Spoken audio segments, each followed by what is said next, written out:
नमस्ते, राधे कृष्णा।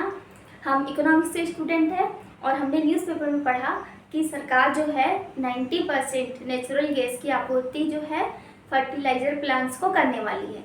तो हमने इसका कनेक्शन निकाला कि अभी हम देख रहे हैं कि ईरान और ट्रम्प के बीच जो वॉर चल रहा है, यूएस ईरान का वॉर, उसमें ऑयल के प्राइस बढ़ रहे हैं, नेचुरल गैस के प्राइस भी उसके साथ जुड़े हुए हैं, इफेक्टेड हो रहे हैं।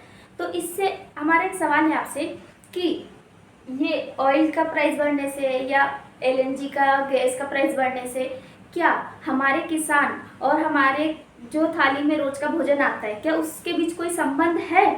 तो हमने समझा कि इसके बीच संबंध जरूर है और ये आपके और हमारे लिए जानना समझना बहुत जरूरी। कैसे?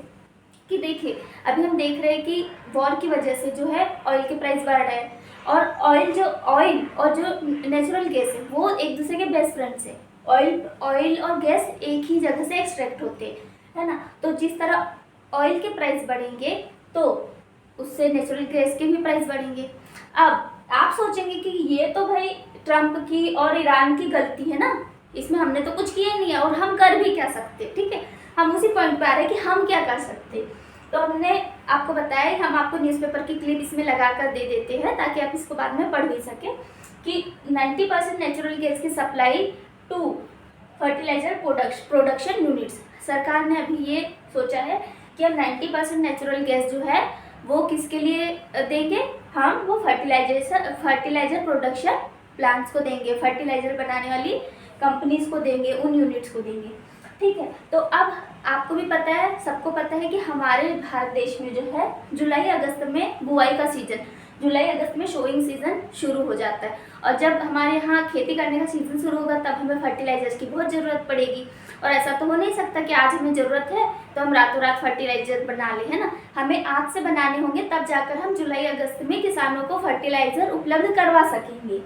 तो उसके लिए क्या होता है, जो फर्टिलाइजर कंपनी होती है, जो फर्टिलाइजर प्लांट्स है, वहाँ पे फर्टिलाइजर कैसे बन रहा है, तो फर्टिलाइजर जो है उसमें भी इलेक्ट्रिसिटी लग रही है और वहाँ इलेक्ट्रिसिटी कैसे बन रही है, कोल से बन रही है या नेचुरल गैस से बन रही है। और जो हमारी इलेक्ट्रिसिटी भी बन रही वो भी हम कहते हैं कि हम जो है सोलर से बना रहे हैं, पवन ऊर्जा से बना रहे हैं, बिल्कुल सही बात है आपकी। लेकिन अभी भी हमारी कोल पर निर्भरता जो है, इलेक्ट्रिसिटी बनाने के लिए हमारी कोयले पर निर्भरता अभी भी बनी हुई है। तो अब हमारा आता है मेन बात कि आप देखते होंगे कि हम कहीं पर भी ऐसे ही लाइट्स और फैंस, मतलब कोई नहीं बैठे, कोई यूज़ नहीं करे तो भी चलते हुए देख लेते हैं ना। तो हम सोचते हैं कि हमें क्या मतलब है, चल रहा है फैन चलने दो, चल रही लाइट जलने दो, हमें क्या मतलब है, कौन सा हमारा पैसा लगे।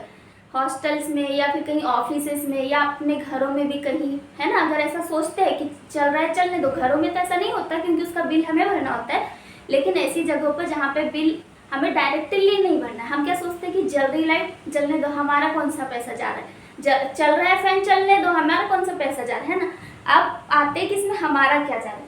अब देखिए, वो इलेक्ट्रिसिटी से ही चल रहा है और इलेक्ट्रिसिटी किससे बन रही, कोयले से। और हम फर्टिलाइजर प्लांट के लिए अभी क्या मंगा रहे हैं, हम किस पर निर्भर है, हम निर्भर है नेचुरल गैस पे और नेचुरल गैस बाहर से आ रही है। अब आप ही सोचिए, यदि हम ये बिजली बचाए हैं, जहाँ अननेसेसरी बिना उपयोग के चल रहे हैं लाइट्स फैन, उसको ऑफ करेंगे तो सरकार पर जो है वो लोड कम होगा इलेक्ट्रिसिटी बनाने के लिए और वो जो संसाधन उनका सेव होगा, यहाँ जो कोल की हम बात कर रहे हैं नेचुरल गैस की, वो सेव होगी तो वो किस में यूज़ कर सकते हैं, फर्टिलाइजर प्लांट में यूज़ कर सकते हैं। और जब वो सेव होगी तो फर्टिलाइजर प्लांट को आसानी से उपलब्ध हो सकेगी इलेक्ट्रिसिटी और उसके साथ ही नेचुरल गैस भी। तो वो क्या करेंगे कि अपना प्रोडक्शन सुचारू रूप से चलाए रखेंगे, उनको ईजी होगा कि अपना प्रोडक्शन बनाए रखें और किसानों को फिर टाइम से फर्टिलाइजर मिल जाएगा। ऐसा भी नहीं होना चाहिए कि इनकी प्राइस बढ़ है, इसकी वजह से फर्टिलाइजर का जो कॉस्ट है वो बढ़ गया और किसानों को फर्टिलाइजर भी फिर ज़्यादा कॉस्ट पे मिले। ऐसा होगा तो हमारी जो खाद्यान्न आपूर्ति है उस पर इफेक्ट पड़ेगा, हमारी थाली पे, हमारी रोज के भोजन जो मिल रहा है हमें उस पर इफेक्ट पड़ेगा। तो यदि हम अब इलेक्ट्रिसिटी बचा रहे तो हम कंट्रीब्यूट कर रहे हैं देश में, अपने जो है अपनी थाली के लिए कंट्रीब्यूट कर रहे हैं हम लोग। कैसे, वो इलेक्ट्रिसिटी बचेगी, फर्टिलाइजर प्लांट में जाएगी, वहाँ अच्छे से प्रोडक्शन होगा फर्टिलाइजर्स का, वो फर्टिलाइजर किसानों में अच्छे से डिस्ट्रीब्यूट हो सकेगा और जब किसान अच्छे से उत्पादन कर पाएगा, है ना, तो क्या होगा, हमारी फूड सिक्योरिटी बनी रहेगी। फूड सिक्योरिटी मतलब हमारे पास खाद्यान्न की भरपूर मात्रा होगी, हमारे को जितना चाहिए पर्याप्त मात्रा हमारे पास फूड की रहेगी, हमारा एग्रीकल्चर प्रोडक्शन जो है पर्याप्त होगा। तो हमारा एक कदम क्या है कि जहाँ पर भी हम अननेसेसरी लाइट्स और फैंस चलते हुए देखें उनको बंद करें। क्यों?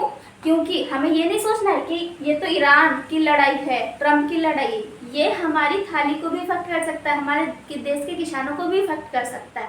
तो इकोनॉमिक्स के स्टूडेंट होने के नाते हमारा जो एक सोच थी, समझ थी, वो हमने समझी और आपको बता दी है। इसके आगे अब आप जैसा चाहे वैसे कर सकते हैं। थैंक यू सो मच, आपने वीडियो देखा। और इस बात को जरूर याद रखिएगा, जहाँ पर भी हम अननेसेसरी फैंस और लाइट्स चलते देखें उसे स्विच ऑफ जरूर करना है। Thank you.